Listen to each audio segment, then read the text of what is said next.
Hey theatre kids, and welcome back to my channel here on YouTube, where I am serving you your near daily dose of theatre content. And you may be wondering, Flora, what is with this lovely golden hat on your head, which is, I don't know if you can see that, but shedding glitter all over my bedroom. Well, today, as you may have guessed by the title, we are going to be talking about my recent trip to see Rocky Horror at the Edinburgh Playhouse.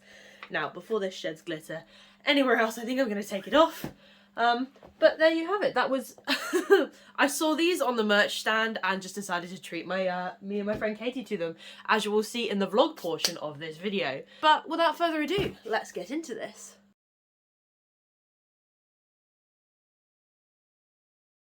So, Rocky Horror at the Edinburgh Playhouse. And now, a bit of context about myself before we go into this. I had never seen Rocky Horror in a professional setting before. I'd only ever seen, to be fair, my only exposure to this show was the Glee version, which I'm slightly ashamed to admit, but there we have it, the Glee version. And then the university I go to, which is the University of St Andrews, puts on a production at Halloween every year. So that was my only real exposure. I'd never seen it with like a full set and a full cast.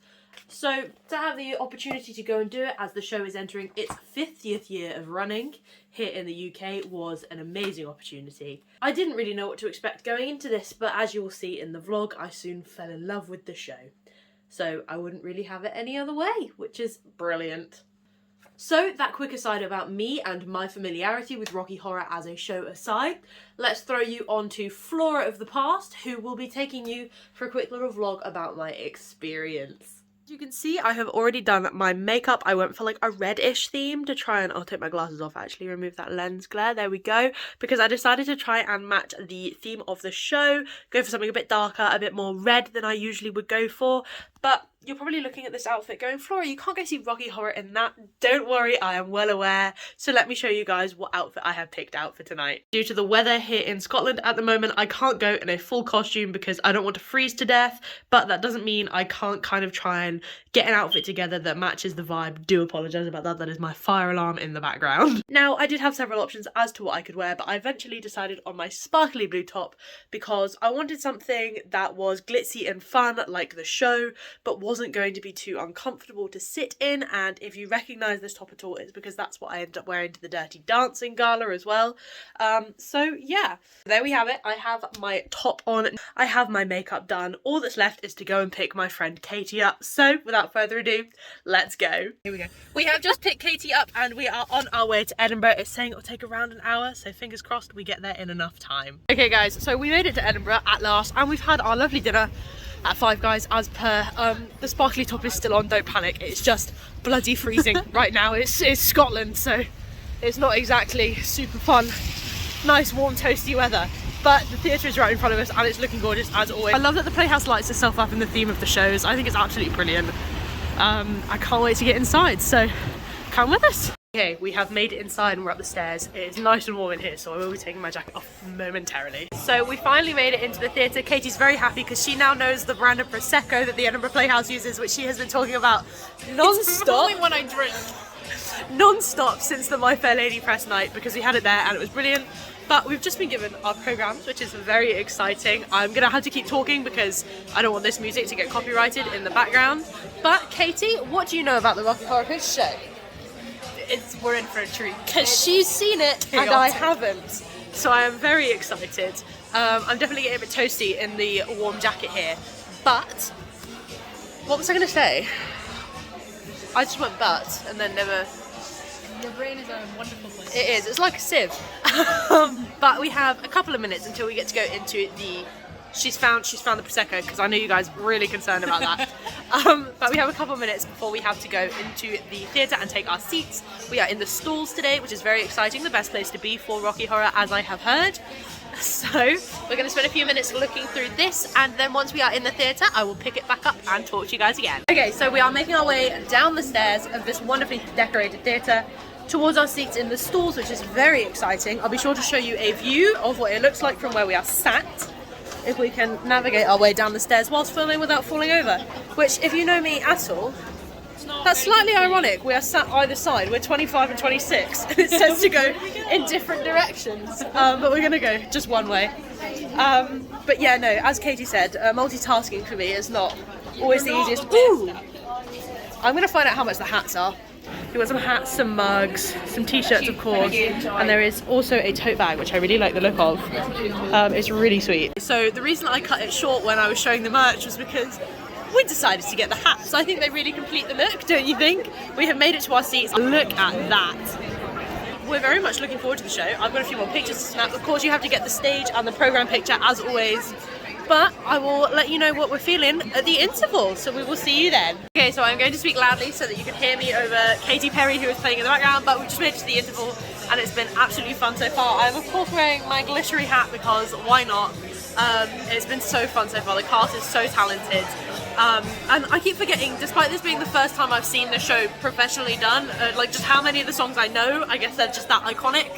But like I said, the cast is brilliant. The narrator is hilarious. His jokes are just so current and relevant that we've been laughing the whole way through. Like I say, not entirely sure. Yeah, there's a Harry and Meghan joke which got the whole audience laughing. A lot of them are particularly relevant to Scotland as well, which is really funny. What was it? The Caledonian cross-dresser and stuff like that. So we really enjoyed that. Katie, what are your thoughts so far? I always love it. I can't complain. So we've got the second half to go. I'm looking forward to the grand finale. I want to get up and sing and dance along to Time Warp because it's such a good song. And we will let you know how it goes. So we're enjoying some free beverages thanks to the Edinburgh Playhouse right now, and we will see you at the end of the show.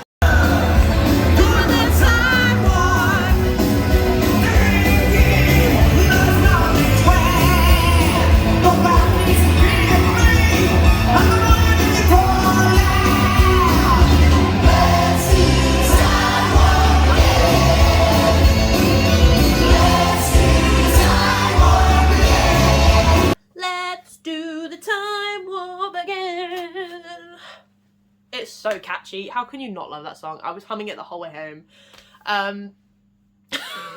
It's probably not the musical interlude you guys were expecting, but let's get into what I thought about the show. Okay, the show has just finished. Katie, what did we think? Did we have fun doing the time off at the end? Yes. There was a moment I thought there was going to be a show stop, not gonna lie. There was a woman a couple rows in front of us that stood up, screamed help and ran to the back. And then all of the front of house staff Edinburgh Playhouse front of house staff, I always commend. They are amazing. Not sure what happened, but I think everyone was okay. So we managed to round out the show brilliantly. I'm going to give this a solid 10 out of 10. It's just such a fun night out. Obviously. So if you have the opportunity to come and see it, I definitely recommend it. But yeah, thank you for coming along for this vlog. I don't know if I'm going to end it here or not. We'll find out. It's my first vlog, so give it a like. And make sure you are subscribed for more because there is definitely more shows in the future. And there you have it. As you could tell, I really had an amazing time on Monday night going to see Rocky Horror. So now that it's been 2 days, how am I feeling about it? In that very last clip of the vlog, you saw that I gave it a 10 out of 10.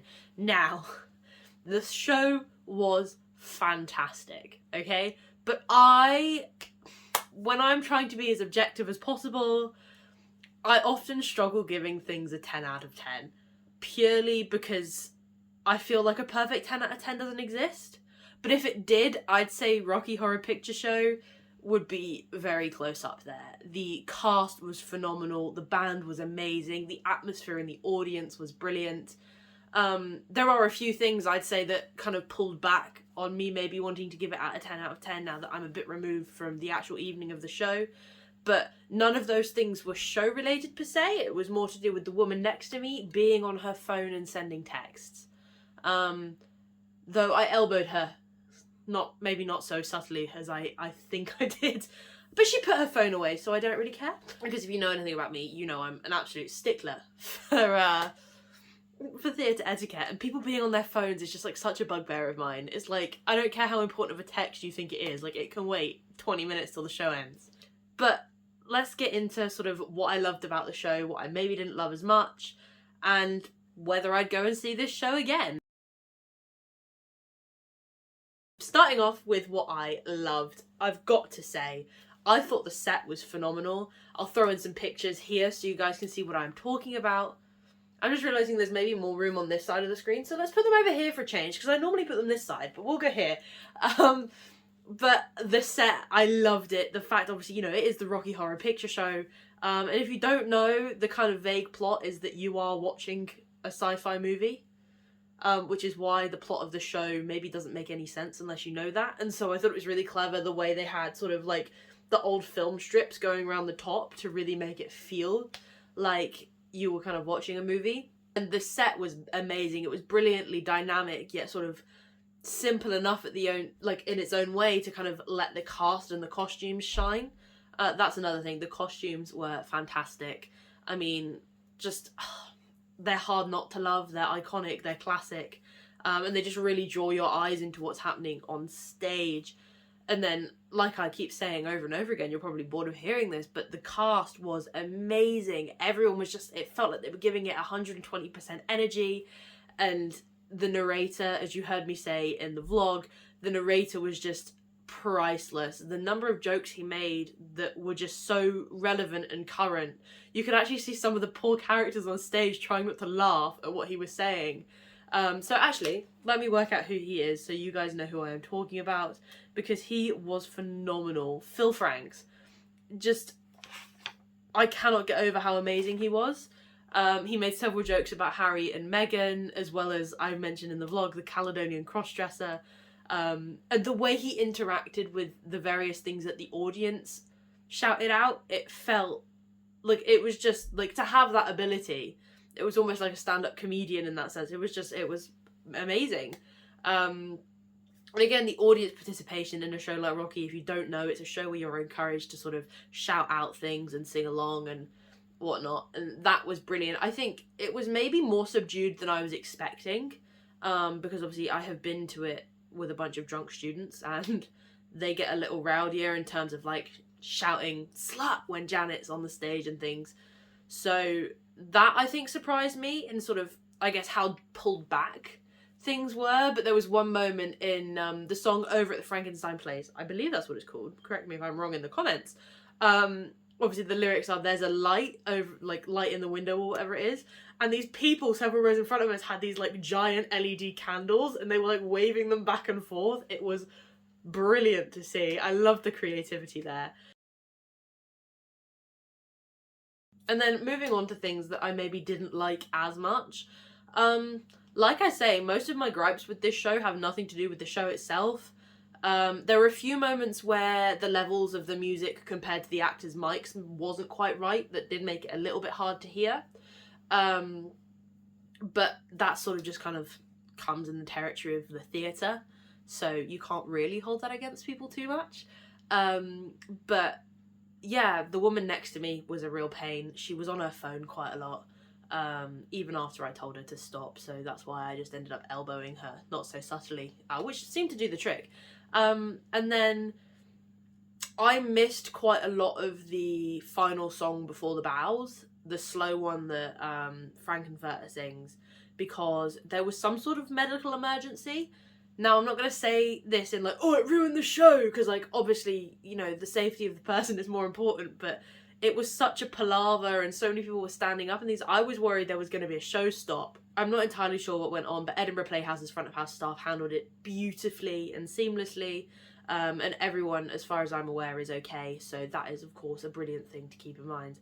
But there was a little like sort of like, do I focus on the medical emergency or do I keep trying to watch what's on stage, even though that felt a little bit rude? So that was something I've never experienced before. I've never experienced some sort of medical emergency like that at the theatre. So to see the Edinburgh Playhouse respond as wonderfully as they did and as quickly as they did, to sort of sort the situation out was definitely brilliant. Because it isn't something you see a lot, but it is reassuring to see how the staff are trained to deal with it, because, you know, you never know if it could be you in that situation. So to see that was really good. And of course, let's talk about what is maybe my favourite part of the show. The Time Warp is one of my favourite theatre songs of all time. I don't know, like, did I run out of breath there? The Time Warp is one of my favourite theatre shows. Theatre shows, I'm going crazy, guys. I'm losing it. Uni's taking its toll on me, my god. No, the Time Warp is one of my favourite songs ever. I think it's so catchy, it's so fun. And so to have the opportunity to get up and dance along to it at the end was really good fun. Let's do the Time Warp again. You know, I didn't realise I knew the choreography until we were all stood up and on our feet. So obviously it's not hard choreography, but my friend was like, you say you've never seen this show before? And I'm like, apparently not. Now, would I go and see Rocky Horror again? I think the answer is absolutely. I love the atmosphere, I love the sense of community there was, and it's just such a fun show. It's also not a super long show, which I think surprised me. It doesn't have the longest running time. I think, including the interval, it was maybe just over 2 hours. I'm trying to see if it says in here. I don't know why it would. No. But it wasn't a super long show, and I think it just has sort of, because of the audience interaction, and I'll say this about a lot of shows that have that audience interaction, is because the audience is different every night, the interactions with the audience are different every night, and therefore it feels enough like a different show that it has this rewatchability. Likewise, I mean, the songs are timeless. I think the story of the show is brilliant as well, and it's ultimately just a fun night out, especially if you go with like the right group of people that get really into it just like you do. So I'd definitely go and see this show again, especially if it toured. I'm really grateful that I've been able to see it, so thank you to the Edinburgh Playhouse for inviting me and Katie along. We both had a blast. So if you haven't seen Rocky Horror, I highly recommend it. And if you have seen it, let me know in the comments. Are you the sort of person that goes fully dressed up, or do you do a bit more like what I did and kind of dress sort of to the vibe of the show, but not fully committing to your whole character costume? But there we have it, folks. I think that kind of just about wraps us up for this Rocky Horror video. If you did like the vlog section of the video, please let me know, because vlogging is something I am hoping to do a bit more of. I was hoping to vlog a lot more of this trip, but it got a little bit complicated with filming in the really bad weather we've had and all of that. But I have an upcoming trip to London, so stay tuned for that vlog, as I do intend to vlog the whole thing for you. And that being said, I hope you enjoyed this video, and as always, remember to subscribe and turn on that notifications bell. Without further ado, I will see you in the next one.